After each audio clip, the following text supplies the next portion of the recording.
Hello everybody and welcome. In this video I'm going to show you how to enable bass boost for your speaker SOUNDCORE Motion 300.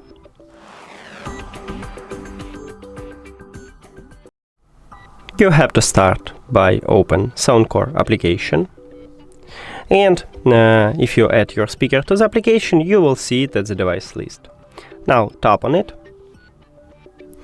And right here we have presets, so click at the selected preset and also click at the preset here. And right here we have extra bass, so this is actually a bass boost and you need to tap on it. Also I recommend it to enable adaptive direction. It's up to you of course, and it will change equalizer and it depends of a placement. If it just line there, you have one preset. If I, let's say, want to hold it,